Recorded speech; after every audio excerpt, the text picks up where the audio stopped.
네, 안녕하세요. 소상공인 기심정결, 기초부터 심화까지.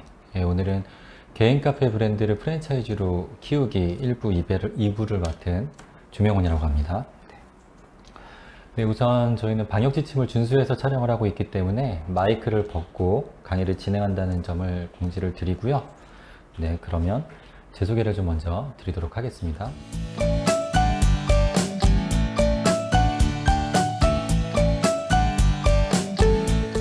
우선 제목 자체가 개인 매장에서 프랜차이즈로 가기 때문에 이 각각의 매장, 개인 매장과 프랜차이즈가 어떤 게 다른지 그 특징들을 좀 저희가 명확하게 짚어볼 필요성이 있을 것 같아요. 예, 사실 이 특징들을 좀 정확히 명확히 이해하신다면 아마 사실은 더 들을 필요도 없이 전부 다 배워가는 것이라고 할 수 있거든요. 좀 하나하나 짚어가도록 할게요. 아마 여러분들이 많이 다 알고 계시는 내용일 텐데 오늘 하나하나씩 짚어가면서 좀 머릿속으로 정리해보는 그런 시간이 됐으면 좋겠습니다. 프랜차이즈의 특징 첫 번째는 뭐가 있죠? 네, 확장성입니다. 네, 확장성. 밑에 보시면 동일한 콘셉트와 포맷으로 짧은 순간에도 많은 가맹점이 오픈할 수 있다라고 제가 부제로 좀 적어놨는데요. 네, 프랜차이즈의 가장 큰 특징 중에 하나는 복제가 쉽다라는 점입니다. 제 개인 매장을 그대로 바로 뭐 한 달이나 또는 내일 바로, 내일이 너무 빡세면 뭐 일주일 이내로 다른 매장에 이식을 해야 된다라는 관점에서 봤을 땐 쉽지 않죠. 프랜차이즈 같은 경우는 그런 시스템이 완벽하게 구비가 되어 있습니다. 그래서 한 달, 두 달, 세 달, 1년에 100개 이상도 오픈 가능한 이유가 뭐냐면 바로 이 확장성에 있어서 최적화되어 있기 때문입니다. 어떻게 그렇게 되어 있는지는 추후에 이제 제가 계속해서 하게 될 내용들인데 이 확장성에 대해서 저희가 조금 집중해 볼 필요성이 있습니다. 두 번째는 뭐죠? 매뉴얼화입니다. 이 매뉴얼화가 결국은 확장성과 연관되어 있는 부분인 것 같은데요. 이 매뉴얼화라는 것들은 결국에 뭐냐면 좀 개인적인 독창성이라든지 개인적인 이러한 매력이라든지 개인적인 습관들이 전혀 들어가 있으면 안 된다는 것입니다. 뭐 쉽게 요즘 같은 경우 보면은 그런 HMR 시스템이라고 보시면 되세요. 개인이 뭔가의 노하우를 갖고 요리하는 게 아니라 이 철저하게 설명서대로 나와 있는 이 노하우대로 그대로 저희가 따라서 조리하면 되는 겁니다. 이 매뉴얼의 가장 특징이 뭐냐면 누군가가 들어오더라도 손쉽게 조리하거나 손쉽게 만들 수 있다는 부분들이 가장 큰 특징 중에 하나이죠. 세 번째가 뭐냐면 바로 일정화입니다. 결국 1번, 2번, 3번이 서로 연관되어 있는 얘기거든요. 매뉴얼화를 통해서 철저하게 레시피화 되어 있는 그런 매뉴얼을 통해서 우리는 동일한 제품들을 만들어낼 수 있는 거죠. 프랜차이즈의 가장 큰 특징이 뭐냐면요. 이 1번, 2번, 3번의 결국은 이 3번으로 귀결됩니다. 일정화입니다. 일정화. 그런 거 느끼신 적 있을 거예요. 요즘 이 프랜차이즈가 굉장히 핫하더라. 요즘 이 매장이 되게 많이 보인다더라 해서 기대감을 안고 가셨을 때 생각보다 맛적인 부분에서 뭔가 임팩트를 못 느끼셨을 가능성이 조금 있으세요. 근데 그거는 프랜차이즈의 목적 자체가 그런 부분들이기 때문입니다. 프랜차이즈는요, 맛있는 맛을 가지고 가는 싸움이 아니라요, 어느 매장을 가시든 똑같은 맛을 구현한다는 게 가장 첫 번째 목적이에요. 개인 매장하고는 다릅니다.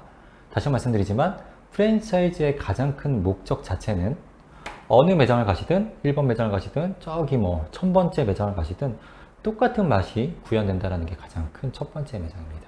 첫 번째 목적입니다. 그렇기 때문에 아까 말씀드린 매뉴얼을 지키는 게 가장 큰 목표고요. 그 다음에 그렇기 때문에 확장성을 가질 수 있는 것입니다. 이게 조금 이해가 안 되실 수 있을 텐데요. 지금 추후에 진행되는 내용들에서 제가 조금 더 자세하게 짚어드릴게요. 이 1번, 2번, 3번을 철저하게 지켜주실수록 사실 이 프랜차이즈는 진입장벽이 어렵습니다. 개인의 스타일이 좀 많이 들어가 있을수록요, 이거를 그대로 하셨다가 그냥 자기의 이걸 그대로 똑같이 복제시켜서 자기 브랜드를 낼 수 있는 확률이 높아요. 근데 이거를 철저하게 매뉴얼 시켜서 맛을 변동시킬 수 없는 포인트를 정확하게 지키는 그런 업체들은요, 누군가가 이걸 똑같이 복제시켜서 들어오기가 어렵습니다. 그래서 사실 프랜차이즈가 똑같이 베껴서 들어가는 그런 진입장벽을 막아주는 게 어려울 수 있죠. 그렇기 때문에 이 카페 같은 경우는 이 프랜차이즈를 할 때 일정함을 유지하고 그 다음에 맛을 똑같이 내고, 그렇기 때문에 다양한 메뉴를 간다거나 혹은 디저트 메뉴가 다양하게 들어있는다거나 이러한 메뉴들이 많은 매장일수록 프랜차이즈 시스템이 조금 어려울 수가 있습니다. 실제로 뭐 여러분들이 카페 프랜차이즈 중에서 많이 알고 계시는 매장들이 있죠. 뭐 잘 알고 계시는 뭐 스타벅스라든지 투썸, 그다음에 좀 저가 커피 중에서는 뭐 이디야, 메가커피 이런 들이 있는데, 조금 가격대가 있는 고퀄이고 잘된 매장일수록 가맹점의 비율이 좀 적을 가능성이 높아요. 실제로 좀 이따 제가 좀 자세하게 드릴 수 있는 얘기지만, 스타벅스 같은 경우는 모르시는 분들이 아직도 좀 있으시더라고요. 가맹점의 비율이 아예 없습니다. 철저하게 직영 매장으로 진행이 됩니다. 그 이유가 무엇이냐면 이 퀄리티 관리, 메뉴가 나가는 그 퀄리티 관리가 가맹점으로 나갔을 때 매우 어렵기 때문에 이 철저하게 직영점 위주로 운영이 되고요. 그 다음에 그 안에서 일어나는 일 형태 역시, 주방에서 일어나는 일 형태 역시 철저하게 사람의 손을 거치지 않는 형태로 일어나게 됩니다. 그 부분들은 제가 2부에서 아마 좀 자세하게 이야기 드릴 수 있을 것 같아요. 반면에 좀 저가 커피 같은 경우는 사람 손이 닿을 수 있는 포인트를 좀 적게 하기 위해서, 메뉴가 굉장히 다양하죠. 사람 손이 닿을 수 있는 포인트를 좀 적게 하기 위해서 철저하게 매뉴얼화를 시켰지만, 그 매뉴얼화 자체도 뭔가 조립하는 형태, 아까 말씀드렸던 HMR 시스템을 도입한 형태가 굉장히 많이 있거든요. 그래서 그것도 좀 이따 제가 주방 시스템에 대해서 얘기할 때 말씀을 드리도록 하겠습니다. 어쨌든 다시 한번 좀 정리를 해드리면, 프랜차이즈의 시스템은 첫 번째, 확장성을 가진다. 두 번째, 매뉴얼화를 시켜져 있다. 매뉴얼화가 철저하게 돼 있다. 그렇기 때문에 세 번째, 일정함을 가지고 똑같은 맛을 구현해낼 수 있다. 네, 이것들을 좀 철저하게 지켜볼 필요성이 있습니다. 이게 좀 잘 구현되어 있는 프랜차이즈가 뭐가 있을까요? 이게 철저하게 잘 구현되어 있는 프랜차이즈가 역사가 오래된 패스트푸드들이 있겠죠. 외국에서 건너온 맥도날드라든지 버거킹이라든지 KFC라든지 이런 것들이 철저하게 프랜차이즈 시스템이 아주 정확하게 녹여들어 있는 그런 시스템이라고 좀 보시면 될 것 같아요. 네, 그럼 두 번째, 개인 매장에서는 그러면 어떤 일들이 일어나고 있는지 한번 볼까요? 개인 매장의 특징입니다. 개인 매장의 특징은 철저하게 프랜차이즈 시스템의 반대라고 보시면 되십니다. 뭔가 일정함이 아니라 첫 번째, 손맛, 즉 사장님의 개인적인 그런 손맛에 의해서 맛이 좌우될 확률이 높습니다. 그렇기 때문에 개인 프랜차이즈가 아니죠. 개인 매장에서 일어나는 형태들을 보면 뭔가 그 매장에서만 볼 수 있는 수제라는 이름이 들어가 있는 메뉴들을 굉장히 많이 볼 수 있습니다. 그래서 저한테 좀 컨설팅을 오셔가지고 그 개인 매장을 하고 계시고 매출이 되게 잘 나오는 매장이 있는데, 그 매장은 프랜차이즈 시스템을 좀 프랜차이즈화를 하고 싶다고 하시는 분들이 상당히 많이 계시거든요. 근데 그때 가장 곤란함을 느끼는 것들이 바로 손맛과 관련된 겁니다. 수제청. 제일 많이 좀 저한테 여쭤보시는 건 수제청 한다, 수제빵 한다, 좀 자기만 알고 있는 것들을 한다. 이런 것들이 메뉴가 주를 이루거든요. 그래서 이 손맛들이 들어가 있는 것들이 개인 매장의 가장 큰 특징이라고 보시면 되시고요. 두 번째 매장이 뭐냐면 결국 1번하고 연결되어 있는 것들이에요. 결국은 1인자의 시스템이에요. 개인 매장 같은 경우는 이 사장님이 잘하고 계셔서 잘 될 확률이 굉장히 높습니다. 사장님이 천부적인 장사를 천부적으로 잘하고 계시거나, 천부적으로 좀 손맛이 좋으시거나, 좀 천부적으로 친절 응대가 너무 좋으시거나, 이러한 것들에 의해서 장사가 좀 잘 되고 있을 확률이 높아요. 본인은 잘 몰라요. 왜냐하면 본인은 선천적으로 나오는 것이기 때문에. 근데 그러한 것들을 다른 시스템적으로 다른 매장들에 이적을 한다? 쉽지 않습니다. 그래서 여기서부터가 사실은 개인 브랜드에서 이 프랜차이즈로 가는 영역에서 굉장히 좀 많이 걸림돌이 되는 부분이 있습니다. 그래서 철저하게 사장님이 없으면 안 돌아가는 구조로 바뀌어요. 그렇기 때문에 어떠한 그 시스템으로 가냐면 메뉴판의 변동성이 가장 큽니다.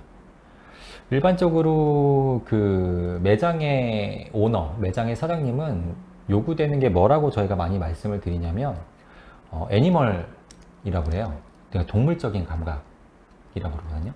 그러니까 뭐냐면 뭔가 이론적인 게 아니라 그냥 본인의 센스, 본인이 순간적으로 느끼는 그런 것들로 인해서 메뉴를 갑자기 신설시키거나, 어디 갔는데 갑자기 삘 받아서 저 메뉴 괜찮네? 그래서 그걸 본인의 스타일대로 갖고 와서 녹아들다거나, 이렇게 해서 갑자기 메뉴가 생기고 없고, 이러한 일들이 굉장히 잦으세요.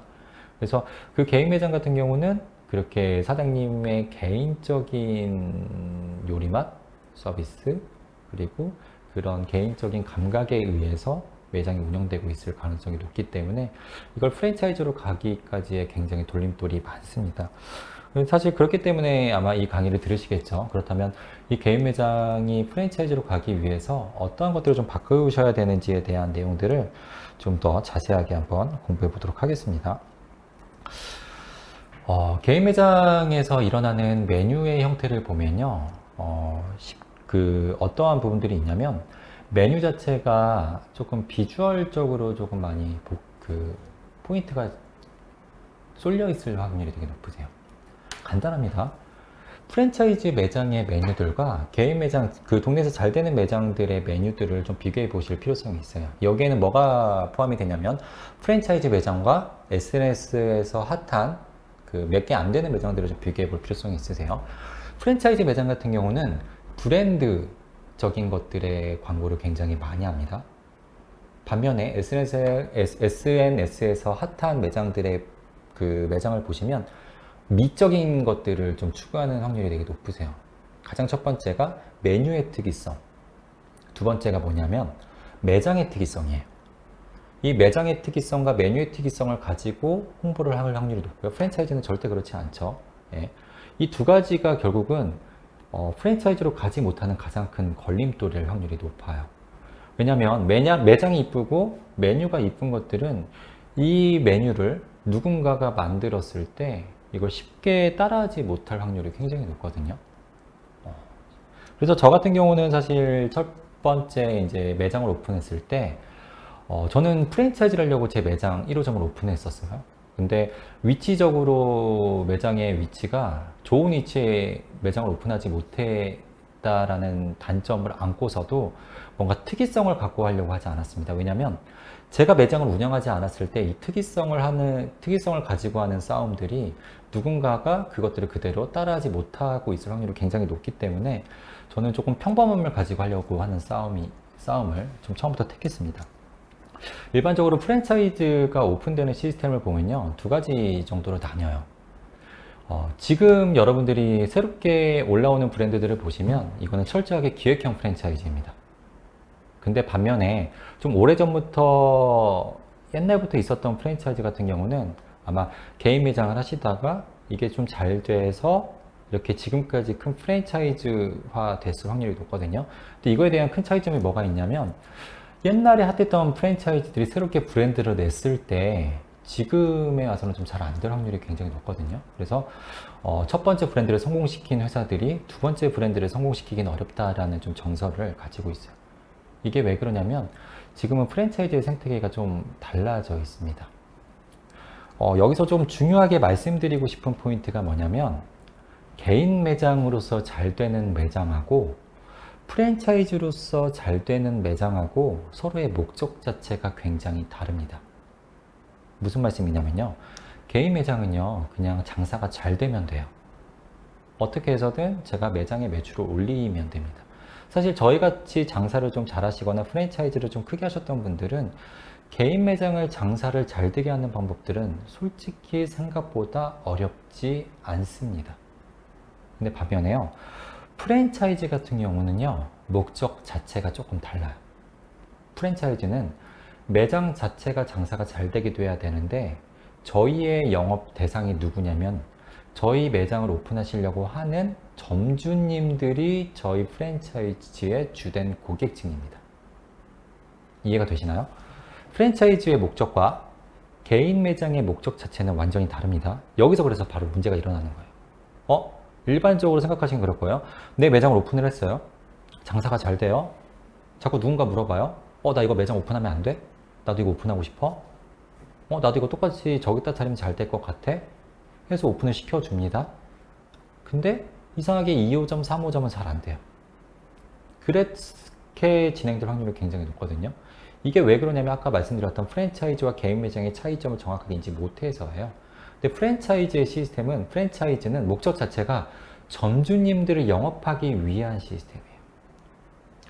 프랜차이즈는 그래서 점주님들이 영업할 때 저도 이제 많이 겪는 문제인데 어떤 얘기들을 많이 하냐면 저희 매장 잘 됩니다. 그리고 지금 제가 매장을 몇 개 운영하고 있고 가맹점도 몇 개가 있는데 매출 잘 나옵니다. 근데 프랜차이즈를 오픈하고 싶어 하시는 점주님들은 무슨 니즈가 있냐면 상대적으로 좀 특이성을 좀 가져가고 싶어 하세요. 특이성. 그래서 뭐 카페 프랜차이즈 같은 경우는 커피가 뭐 맛있고 잘 안 있겠는데 여기만의 좀 독자적인 시그니처 메뉴가 없냐, 독자적인 뭔가 특별한 메뉴가 없냐, 이런 것들에 대한 니즈가 많이 받아요. 그래서 프랜차이즈가 어떠한 카페 프랜차이즈가 많냐면 특이한 것들을 좀 모아놓은 것들이 많아요. 커피 같은 경우는요, 참 안타깝게도 어디다 갖다 붙이기가 되게 좋아요. 그래서 빵집을 하는데 커피를 붙인다거나, 예를 들면 교회에서 커피집을 운영한다거나, 내가 공방을 하는데 커피집을 운영한다거나, 카스테라를 파는데 커피집을 붙인다거나, 그러니까 뭔가 조금 특이한 것들에 커피를 붙이기가 좋아서 내가 음식점 하는데 음식점 하시는 분들이 다 드시고 나서 커피집으로 넘어간다. 그래서 그거 아까워서 내가 커피집을 좀 같이 붙이고 싶다. 이렇게 하는 확률이 높아요. 그래서 이러한 좀 니즈가 있으신 점주님들한테 저희는 커피도 잘 되는데요. 커피만 파는 게 아니라 저희가 저녁에는 인테리어를 조금 그걸 고려해서 인테리어를 해놔서 저녁에는 술집으로도 좀 바꿀 수 있게끔 하는 게 저희 프랜차이즈의 가장 큰 특징입니다. 그래서 뭐 낮에 커피 매출 2, 30을 만들 수 있고요. 그 다음에 저녁에는 와인이나 위스키나 이런 거 파셔가지고요. 저녁에 술집 매출도 하실 수 있어서 저희는 일반적으로 막 100만 원의 매출을 만들 수 있는 시스템을 만들어 놨습니다. 그러니까 즉 점주님들을 설득하는 뭔가의 특별한 아이템을 자꾸 만들어 놓는 게 프랜차이즈 시스템입니다. 그리고 프랜차이즈가 일반적으로 내 매장 매출이 되게 잘 돼서 매장이 늘어나는 구조가 아니라 요즘 프랜차이즈 시스템 같은 경우는 어떠한 시스템이냐면 아까 말씀드렸듯이 그 점주님들을 설득하기 위한 시스템이라 그랬죠. 그렇기 때문에 매장의 매출이나 매장의 장사가 잘 되는 것들은 너무나 중요한데 이게 눈에 보여야 돼요. 그래서 어떠한 식으로 프랜차이즈를 오픈할 때 저희가 가지고 가냐면 사람들이 몰릴 만한 위치, 사람들이 장사가 잘 될 만한 위치에 매장을 오픈시켜 놓고요. 약간 좀 야매거나 꼼수이기도 하지만 어떤 경우는 어떤 프랜차이즈는 좀 사비를 들여서 일부러 줄을 세우는 그런 대역을 고용하기도 합니다. 그래서 점주님들을 모시고 가가지고 여기 보세요. 저희 브랜드 이번 오픈했는데 줄 서는 거 보이세요? 그래서 이렇게 여러분들도 제 거를 오픈하시면 이렇게 줄을 쓸 수 있습니다. 그래서 이렇게 좀 눈에 보이는 액션에 좀 치중했을 확률이 높아요. 그래서 상대적으로 좀 저가 커피들이 많이 조금 흥행하게 된 이유가 뭐냐면 사람들이 커피를 900원, 1,500원에 오픈하는 것들을 일부러 오피스 상권에 오픈해 놓습니다. 그러면 사람들이 그 메뉴를 너무 싸다 보니까 주문하겠죠. 스타벅스를 가거나 뭐 그러한 고객층은 너무 당연하겠지만 상대적으로 싼 커피를 사기 위해서 그 매장 앞에 줄을 서는 모습을 일부러 연출하기 위해서 초반에 오픈했을 때는 메뉴 만드는 속도까지도 일부러 조절을 해서 줄을 세우는 일부러 광경을 만들기도 하는 그런 모습들을 보일 수 있거든요. 그래서 여러분들한테 제가 이제 개인 매장에서 프랜차이즈로 넘어갈 때 조금 그 개인 매장을 하시던 분들이 이 프랜차이즈로 넘어가시면서 가장 이해 못 하시는 부분들이 뭐냐면 바로 방금 말씀드린 그 부분이에요. 개인 매장에서 손님을 꼬시는 거와 손님을 좀 많이 오게 하시는 거와 프랜차이즈 매장으로서 점주님들이 영업하시게 하는 것들은 좀 전혀 다른 싸움입니다. 그러기 위해서는 준비해야 될 시스템도 많고 준비해야 될 것들도 많거든요. 그래서 제가 이 내용들을 준비했습니다. 프랜차이즈의 수익 구조는 어떻게 될까? 많이 물어보세요. 그냥 프랜차이즈 하면 돈 많이 버시는 거 아니냐? 절대 그렇지 않습니다. 프랜차이즈 수익 구조는 크게 한 3-4가지 정도가 있는데 저는 3가지로 준비를 해봤어요. 프랜차이즈 첫 번째는 개설 수입입니다. 제 매장을 오픈했을 때 그 오픈 비용, 인테리어가 될 수 있고요. 그 다음에 초반에 제 매장을 오픈하기 위해서 제 노하우로 저는 이 가맹비, 그리고 제 노하우를 배우기 위한 교육비, 이러한 것들이 프랜차이즈의 가장 큰 수입원입니다. 두 번째는 뭐냐면 물류 수입입니다. 이게 가장 말이 많은 부분들 중에 하나죠. 너무 비싸게 들어온다. 그래서 저희 전용 상품들을 납품을 했을 때 거기에 저희 마진을 붙여서 그 유통 수입을 저희가 가지고 들어가는 그런 유통 수입이 크게 있고요. 세 번째가 뭐가 있냐면 로열티 수입이에요. 로열티 수입. 로열티 수입이 뭐냐면 제 매장 매출에서 일어나는 그 매출의 일부를 저희가 본사에서 가져가는 겁니다. 이 로열티 수익 같은 경우는 크게 두 가지 구조가 있습니다. 첫 번째는 매출의 퍼센테이지로 가는 거예요. 매출이 1,000만 원 일어나고 저희가 로열티를 3%를 요구하는 거죠. 그러면 매달 30만 원씩 저희 브랜드한테 입금을 하게 되어 있는 구조입니다. 혹은 그냥 정해진 급여, 정해진 그 금액을 저희한테 붙이는 구조예요. 이디야가 대표적으로 그렇게 조금 하고 있는 경우인데요. 정해진 금액, 30만 원 또는 20만 원 이런 그 정해진 금액을 저희한테 붙이는 구조죠. 서로의 장단점이 뭐냐면 본사 입장에서는 정해진 금액을 측정을 해놓으면 저희가 얼마를 받을 수 있을지 예측이 가능하죠. 반대로 가맹점 입장에서는 저희가 매출이 많이 일어나든 적게 일어나든 많이 일어났을 때 예를 들어서 매출이 1억이 일어났다. 그러면 저희는 300만 원을 붙여야 되는데 고정된 금액이면 1억이 일어나든 5천만 원이 일어나든 저는 정해진 금액 30만 원만 붙이면 되니까 매출이 많이 일어났을 때 가맹점에 유리한 구조가 바로 정해진 금액입니다. 반면에 이러한 술집이라든지 밥집이라든지 즉 매출의 포지션이 굉장히 높은 업종에서는 퍼센테이지를 측정을 해놓고 있어요. 그래서 아까 말씀드렸던 술집 같은 경우는 사실 매출이 1,000만 원, 2천만 원이 아니라 5천만 원, 6천만 원, 1억 정도 뭐 이렇게 매출이 손쉽게 일어나거든요. 그럴 때는 매출을 3%, 5% 잡아놓고 매달 저희한테 들어오는 금액을 최대한으로 해놓는 구조죠. 근데 생각을 해보세요. 개인 매장에서 이제 막 프랜차이즈로 가는 매장들의 개수가 뭐 몇 개나 되겠습니까? 저만 하더라도 지금 7년차, 6년차 되고 있는데 20개, 뭐 30개 해봐야 로열티 수입이 저희한테 그렇게 크게 일어나지 않습니다. 마찬가지로 물류 수입 저희한테 뭐 얼마나 일어나겠습니까? 얼마 일어나지 않습니다.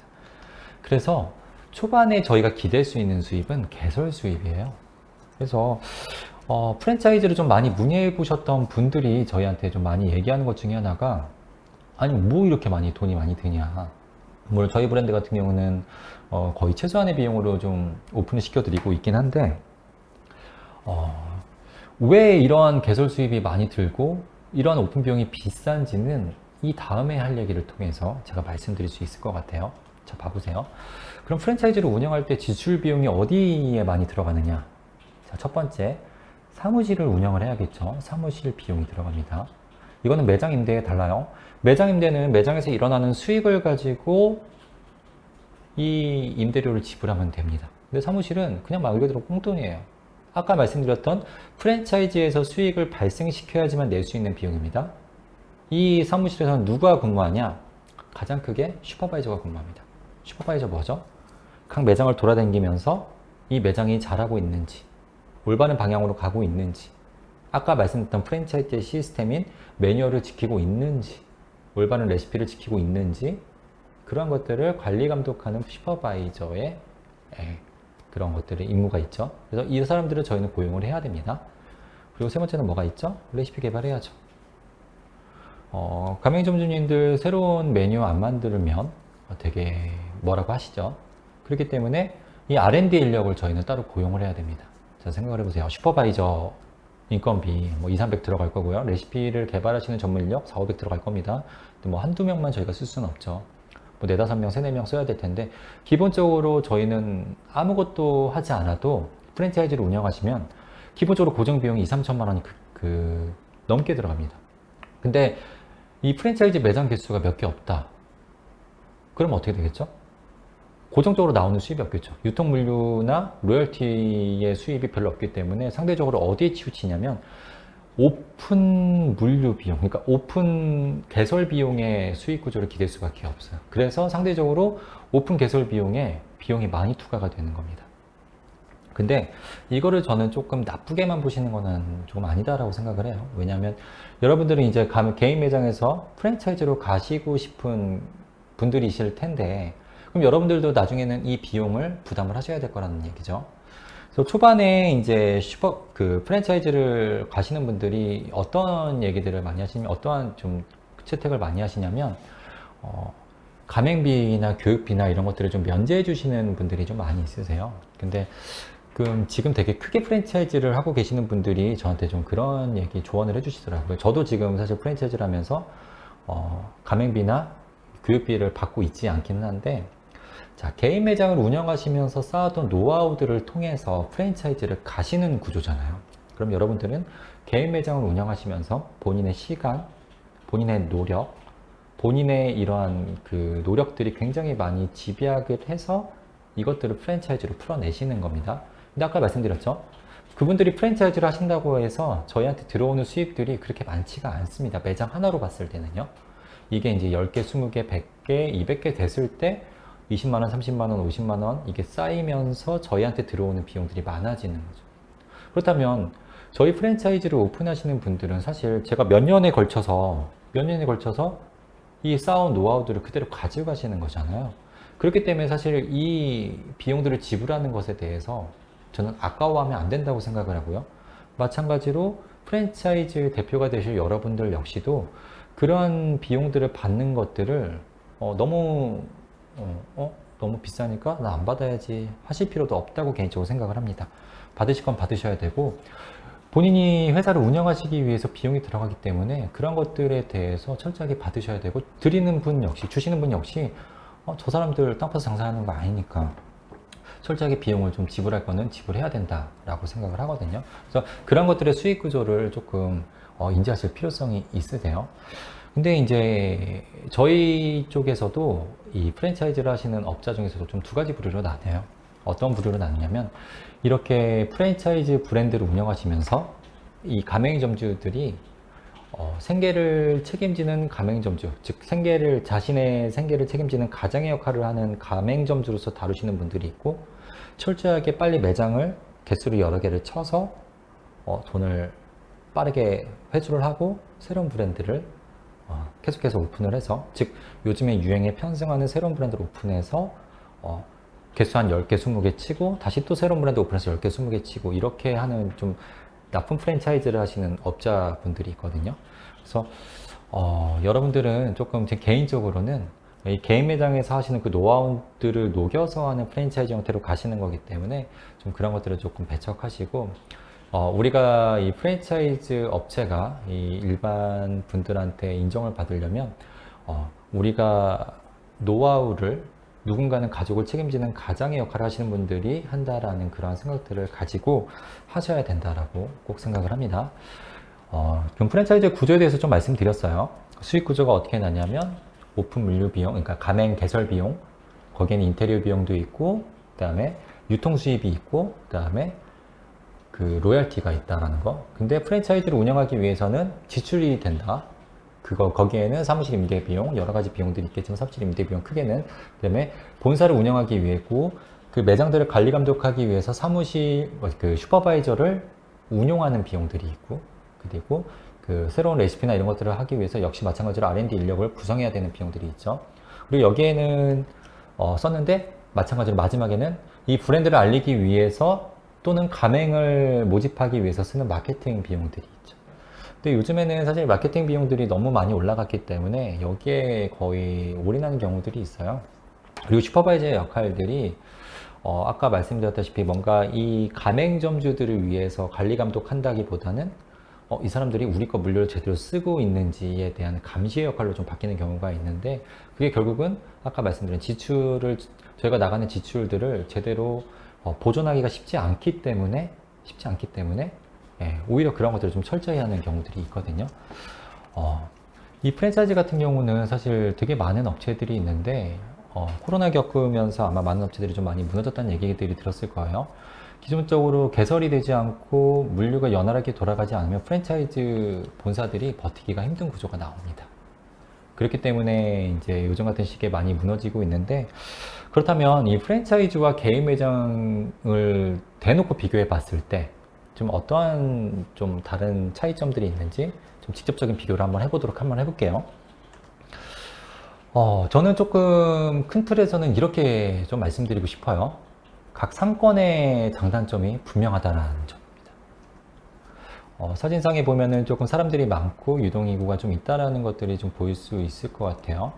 저는 좀 컨설팅을 하거나 저한테 찾아오시는 분들한테 뭐라고 말씀드리냐면 메이저 상권에서 할 때, 즉 누구나 알만한 상권들에서 매장을 오픈하실 때는 저는 이렇게 웬만하면 프랜차이즈 매장을 하시라고 좀 말씀을 드립니다. 그게 훨씬 더 장점이 있으세요. 반면에 동네 상권이나 좀 우리가 유명하지 않은, 즉 나만이 아는 좀 그런 슬세권이라고 하는 일반인들이 집에서 주거해서 좀 걸어가서 유명하지 않은 상권들에서 오픈하실 때는 좀 개인 매장을 차리시는 것을 좀 추천드려요. 왜 이 말씀을 드리냐면 프랜차이즈화 시키려고 하실 때 본인의 매장이 어느 상권에 맞는지에 대한 것들을 좀 철저하게 알고 계셔야 되세요. 이게 뭐냐면 이렇게 사람들이 많은 상권에 가시는 프랜차이즈 같은 경우는 어떤 싸움을 하게 되냐면 가격에 대한 싸움 확률이 굉장히 높아집니다. 무슨 말씀인지 이해가 되실까요? 메이저 상권에서는 워낙 많은 사람들이 돌아다니기 때문에 순간적으로 그 사람들을 끌어당길 수 있는 그런 구매력을 만들 수 있어야 돼요. 근데 그게 뭐냐면 가장 쉽게 구매력을 만들 수 있는 거는 결국 가격 경쟁력입니다. 그래서 메이저 상권에서 가장 쉽게 볼 수 있는 것들이 결국은 저가, 카페 같은 경우는 저가 커피들이 가장 많이 보실 수가 있죠. 그래서 저기는 철저하게 박리담회로 승부 보셔야 되고요. 그렇기 때문에 아까 말씀드린 일정함과 매뉴얼화가 굉장히 중요합니다. 그렇다면 자기의 개인 매장들이 어떠한 조금 형태의 매장들을 띄고 있는지는 본인들이 좀 정확하게 알겠죠. 저가 싸움을 하는지 아니면 조금 가격대가 있더라도 좀 특이한 점을 가지고 하는 싸움인지는 본인들의 특성들을 좀 정확하게 파악하시고 각각의 상권에 맞게끔 프랜차이즈 개발을 하실 필요성이 있습니다. 두 번째는 인테리어입니다. 인테리어 관련돼서 사실 가장 큰 차이점이 있으실 텐데요. 제가 사진을 좀 준비해 봤습니다. 지금 보시는 사진들 같은 경우는 어떻죠? 딱 봐도 프랜차이즈의 느낌보다는 개인이 운영하시는 매장의 느낌이 많이 나죠. 개인 매장 같은 경우는 좀 개인의 개성이라든지 이런 흔히들 요즘 얘기하는 감성이라는 부분들이 굉장히 많이 녹아 들어가 있어요. 이 감성이 녹아 들어가 있는 매장 같은 경우는 이것들을 복제하기가 어렵습니다. 그래서 프랜차이즈 매장하고 좀 비교해 봤을 때 어떻죠? 프랜차이즈 매장은 감성하고는 좀 거리가 멀죠. 획일화되어 있고 눈에 딱 띄고 브랜드 이름이 굉장히 노출이 딱 돼 있고 그다음에 브랜드 컬러가 확실하게 보이죠. 반면에 개인 매장은 그런 것들보다는 좀 소소하게 소품이라든지 군데군데 이러한 보니 운영하시는 사장님들의 이러한 감정들이 녹아져 있죠. 이게 무슨 얘기를 하고 싶냐면요. 프랜차이즈 같은 경우는 하시는 싸움들이 달라요. 이러한 감성을 가지고 하는 개인 매장 같은 경우는요. SNS 상에 이제 소비될 만한 것들을 많이 하시는 싸움인데 이런 매장들 같은 경우는 제 인스타나 페이스북에 한번 사진을 올렸을 때 그걸로 끝일 가능성이 굉장히 높아요. 마찬가지로 이 브랜드 싸움 같은 경우는 어떤 확률이 높냐면 특별히 감성이 아니라 누군가의 50%나 60%를 가지고 하는 싸움일 가능성이 높거든요. 그러니까 질리지 않아야 돼요. 그러니까 이 매장 같은 경우는 많이 가면은 좀 많이 보다 보면 좀 질릴 가능성이 높은데 이 브랜드 같은 경우는 그냥 무난하게 여러 번 가도 특이하지 않아요. 대신 이 매장을 갔다고 해서 저희가 인스타에 올리지는 않죠. 그럼 프랜차이즈가 그렇다고 해서 과연 나쁘냐? 그렇진 않다라고 하는 것입니다. 왜냐면 이 이디야 같은 경우는 사실 몇 년이 됐죠? 거의 10년, 15년, 20년이 넘었죠. 그런데도 불구하고 저희 곁에서 꾸준하게 사랑받는 브랜드죠. 그렇다고 해서 이디야라는 매장의 이 브랜드나 컨셉이나 인테리어가 엄청나게 예쁜 걸 담당하고 있지는 않습니다. 그렇다면 이 이디야라는 업체들이, 즉 이 흑다방이라는 업체들이, 메가커피라는 업체들이, 이 거대한 프랜차이즈 업체들이 과연 이렇게 만들지 못해서 이렇게 만드냐? 그건 아닐 거거든요. 과연 프랜차이즈가 가야 하는 방향성은 좀 다르다라는 점이에요. 그래서 그것들을 정확하게 인지를 못 하신다 그러면 개인 매장에서 프랜차이즈로 가시는 것들이 좀 어려울 수 있다는 거죠. 왜냐면 이 소품이나 이런 것들은 계속해서 복제해서 이 개인의 감성을 그대로 복제해서 매장을 오픈시켜 준다 한들 운영하시는 분이 그 감성을 그대로 커버치지 못할 확률이 굉장히 높으세요. 지금 제가 하는 말들이 조금 약간 조금 산발되어 있을 가능성이 높은데 아마 이게 2부에서 이제 확실하게 좀 정리가 되실 거예요. 지금 여러 기회에서는 여러분들이 계속 프랜차이즈와 가맹점, 그러니까 프랜차이즈와 개인 매장이 어떠한 차이점이 있는지에 대한 것들을 좀 명확히 인지하셔야 되고요. 장사가 잘 된다, 안 된다라는 관점으로 보시면 안 된다라는 거예요. 처음에도 말씀을 드렸지만 개인 매장과 그 다음에 프랜차이즈의 목적은 완벽하게 다르다라는 것들을 좀 인지하셔야 됩니다. 그래서 저는 처음에 이제 매장을 오픈시켜 드릴 때 목적 자체를 좀 여쭤봅니다. 그냥 그래서 이 개인 매장을 그냥 꾸준하게 하실 건지 아니면 이거를 나중에 좀 프랜차이즈까지 가시고 싶으신 건지를 명확하게 여쭤보고 컨설팅을 진행을 해드려요. 철저하게 방향이 다르기 때문이에요. 매출을 올리는 방법 역시도 개인 매장을 올리는 거와 프랜차이즈로서의 매장을 매출을 올리는 것들은 방법이 완전하게 다릅니다. 이것들이 어떻게 다른지는 뭐 2부에서 제가 좀 더 자세하게 좀 설명을 드릴게요. 아까 제가 좀 제 매장에 대한 얘기를 하다가 말았는데요. 그래서 저는 이제 제가 프랜차이즈를 하고 싶어서 매장을 오픈시켜 드렸다고 말씀을 드렸잖아요. 그래서 뭔가 좀 특이한 것들을 좀 빼고 누구나 복제할 수 있고 누구나 좀 제 거를 그대로 옮겨갔을 때 누구나 이것들을 운영할 수 있는 시스템을 좀 가져가고 싶었어요. 그래서 저는 어떠한 전략을 좀 취했냐면 당연히 제 매장 1호점이 굉장히 잘 돼야 되는 것들은 기본이고요. 당연히 기본이고요. 그 매장을 약간 좀 다양한 상권과 다양한 평수에 맞게끔 2호점, 3호점까지 제가 직접 오픈을 했습니다. 1호점, 2호점, 4호점을 직접 오픈을 하고 1호점은 10평도 안 되는 매장이었고요. 2호점은 15평 정도 되는 매장이었고요. 그 다음에 3호점은 한 60평 정도 좀 대형 평수의 매장이었고요. 이렇게 해서 좀 제가 빠진 상태에서 매장들이 운영이 좀 잘 되는지를 좀 체크해 가면서 그 기간을 한 2년 정도를 운영을 했어요.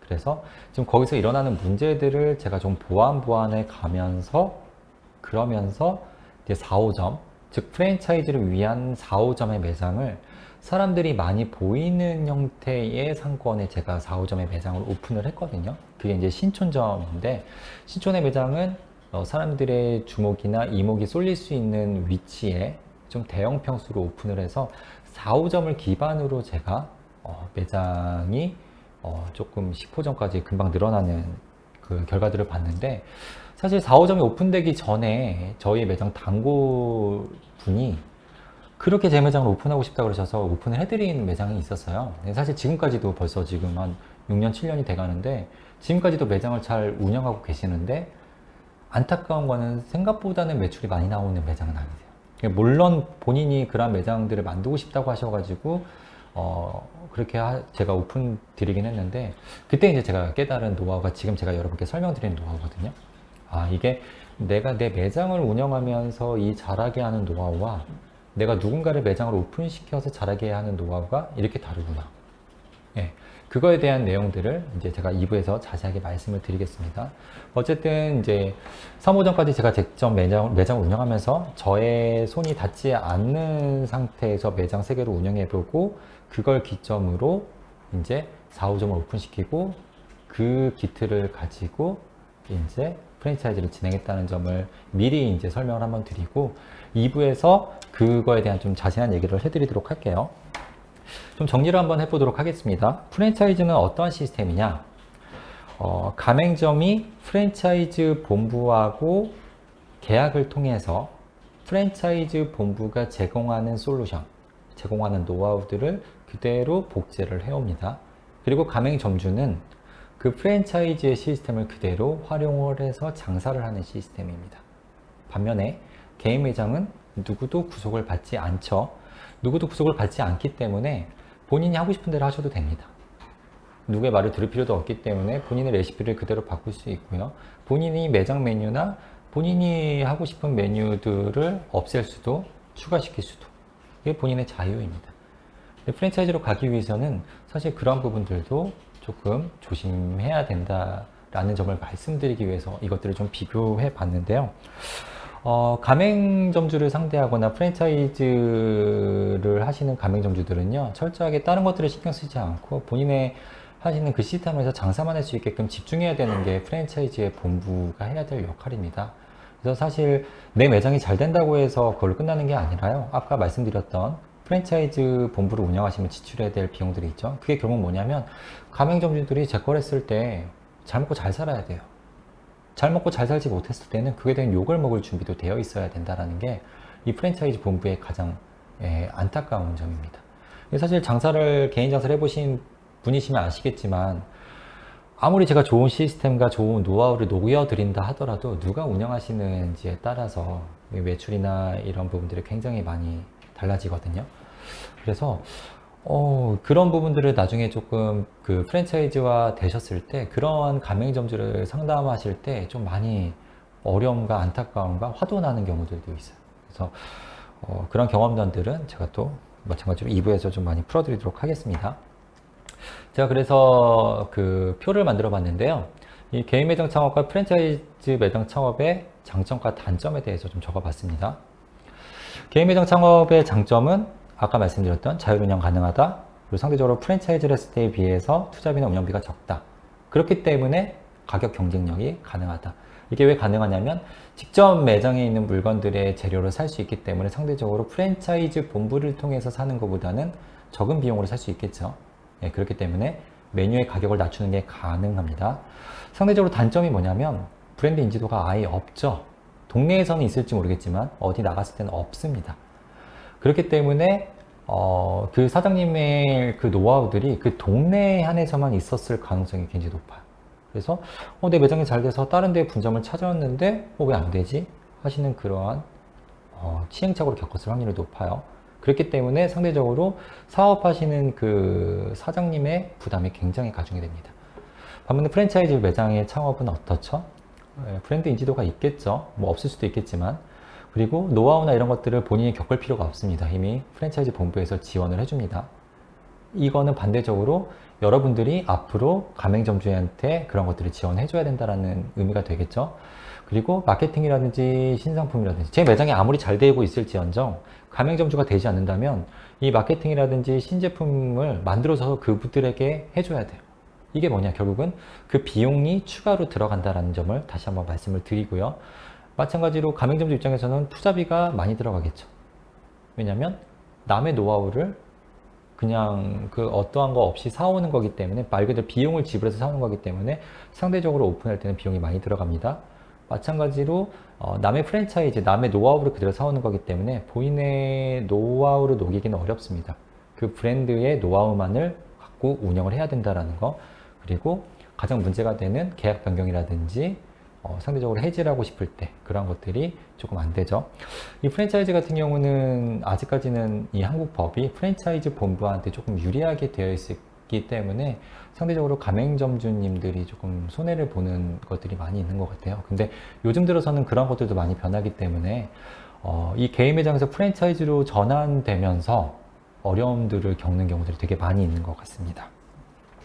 네, 일부에서는 조금 딱딱한 내용들을 좀 많이 얘기했던 것 같아요. 그래서 프랜차이즈와 개인 매장의 좀 차이점들을 좀 비교해서 많이 말씀드렸는데, 혹시 궁금한 점 있으시다면 그 질문을 좀 적어주시면 네, 제가 답변을 해드릴 수 있을 것 같습니다. 뭐 올라오는 내용들을 보니까 없으신 것 같은데, 어차피 2부도 남아있기 때문에 2부 보시면서 아마 좀 많이 생기실 것 같아요. 그러면 1부는 이것으로 마치는 것으로 하고 잠시 후에 2부에서 뵙는 것으로 하겠습니다. 네, 감사합니다.